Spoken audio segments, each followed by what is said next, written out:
Pro Wrestling Weekly presents Today in Wrestling History, July 20. On this date in 2009, WWE Monday Night Raw aired live from Raleigh, North Carolina. In the main event, John Cena and Triple H defeated Cody Rhodes, Ted DiBiase, and Randy Orton in a handicap tag team match. On this date in 1998, WCW Monday Nitro aired live from Salt Lake City, Utah. In the main event, Bret Hart defeated Diamond Dallas Page by knockout to win the vacant WCW United States Championship. On this date in 2004, WWE SmackDown was taped in Philadelphia, Pennsylvania. In the main event, John Cena defeated Luther Reigns. On this date in 2008, WWE held its Great American Bash pay-per-view. In the main event, Triple H defeated Edge to retain the WWE Championship. This has been Today in Wrestling History, July 20.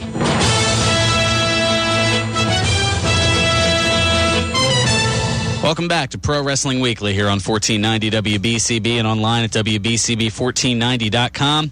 If you're hearing Today in Wrestling History this early, yeah, you know what it means. We got a half show today, courtesy of Phillies baseball, Phillies and Mets.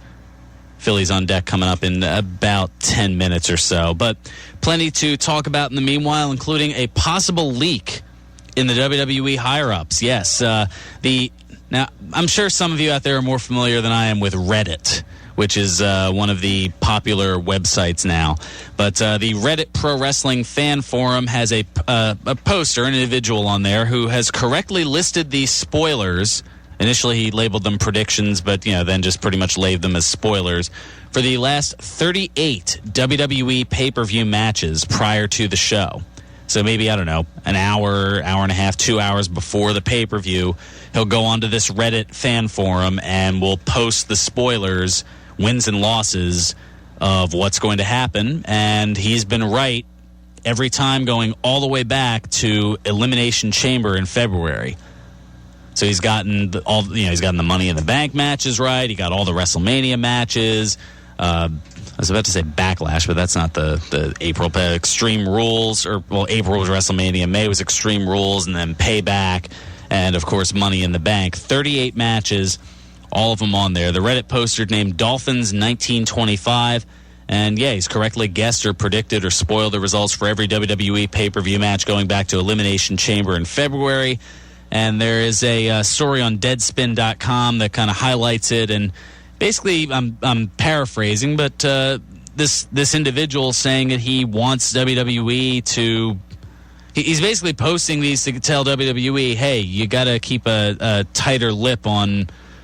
Or a tight, I guess, keep your results a little more tightly controlled, because if I can find them out, anybody can, apparently.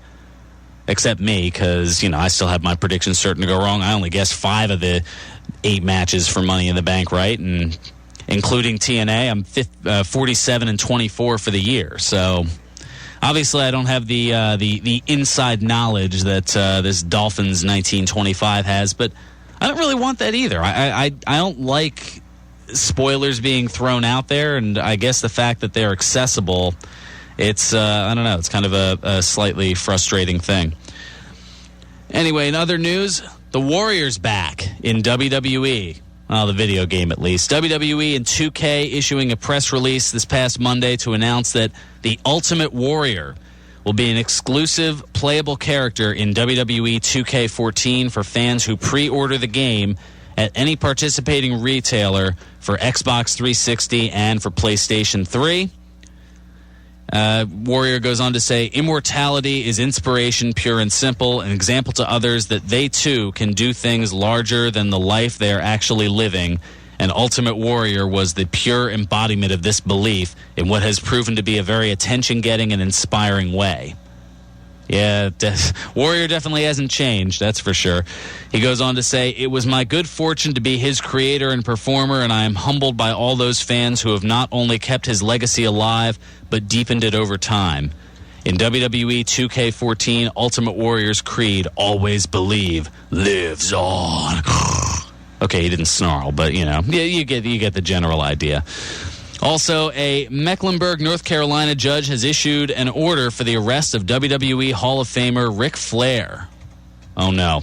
Flair was previously ordered to pay $4,000 per month to his estranged wife, or estranged wife, Jacqueline Beams. However, the Charlotte Observer reports that following at least 2 court orders, Flair did not pay, get this number, $32,352.51.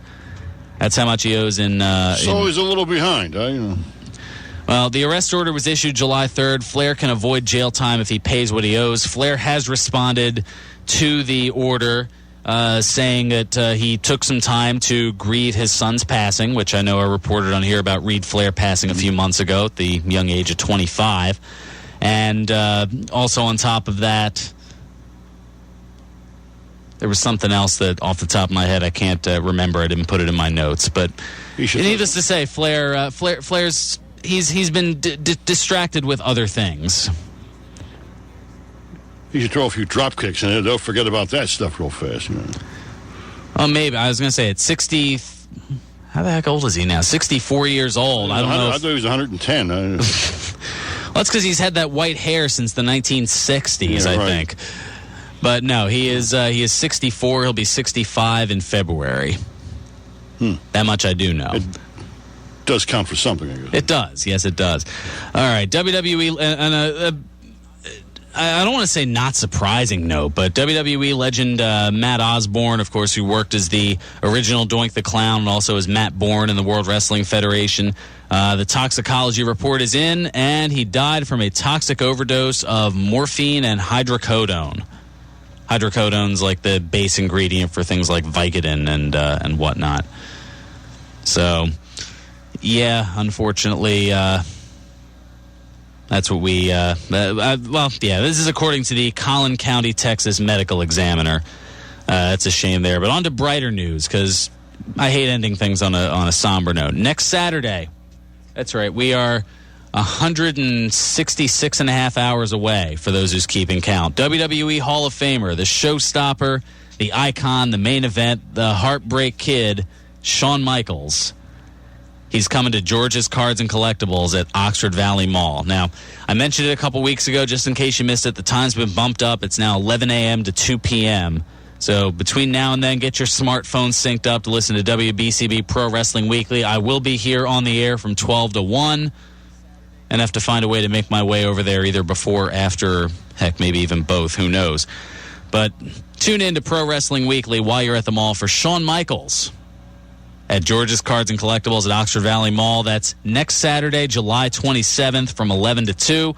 For tickets, more information, give George's a call, 215-943-2475, or you can check them out online at georgescollectibles.com. Quick look at the Bound for Glory standings. I know, it's like, wait, we got 3 more months of this? Yes, we do. 12th place, Joseph Park still with negative 10 points after that disqualification a couple weeks ago, that disqualification loss. Bobby Roode and Kazarian, as well as the new kid Bradley, they all have 0 points. In 7th place, Anderson and Hernandez are tied. They each have 7. AJ Styles, sole possession of 6th place with 12 points. Chris Daniels and Austin Aries, they each have 14 points. They're tied for 4th place. Jeff Hardy with 17 points in 3rd. Samoa Joe in 2nd place with 26 points. And in a distant 1st place with 49 points, Magnus. Looks like he's a breakout star so far, but with, close to 3 months left in the Bound for Glory series, obviously about, 11, 12, 13 weeks left. A lot certainly can change. Now let's take a look at some Facebook feedback before we make our way on out of here. And there's a lot definitely to be said. Of course, even going back to Money in the Bank.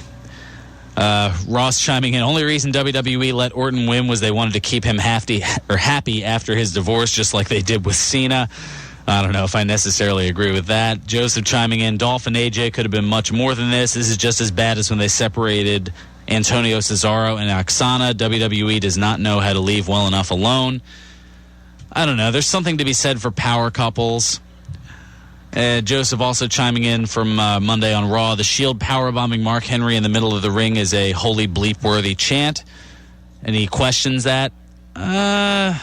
Yeah, I don't know how I necessarily agree with that either. And, of course, I knew this was coming. Mr. Money in the Bank, you're welcome. John posting up the Deadspin story, so in case you want to read that in its entirety, that is on the Facebook fan page, WBCB Pro Wrestling Weekly. After watching tonight's Raw and seeing the angle shaping up, I think I may actually order SummerSlam. Come on, Cena versus Daniel Bryan for the WWE Championship. That's good enough reason for me. So Joseph sold. And this coming in from Sunday, right as Zeb Coulter came out in the beginning, you would think after the whole Trayvon Martin, George Zimmerman saga that the WWE and Zeb Coulter would avoid anything racially insensitive. Ooh, topical humor. Ooh, Robin. Knew he was going to throw something out there. And also, coming up a couple weeks from now, and I think we're going to be hearing next week from owner of Triple WA, the Worldwide Wrestling Alliance, Dino Sana, is going to be calling in to talk about the Triple WA coming back to Bristol a couple weeks from today, August 3rd. We'll be hearing more about that when we've got the full show next week. But that's just about going to do it for me. We're closing in on game time. Phillies on deck, followed by first pitch at 1:10 here on WBCB. Stay tuned, and I'll be back next week at 12:05 for more Pro Wrestling Weekly.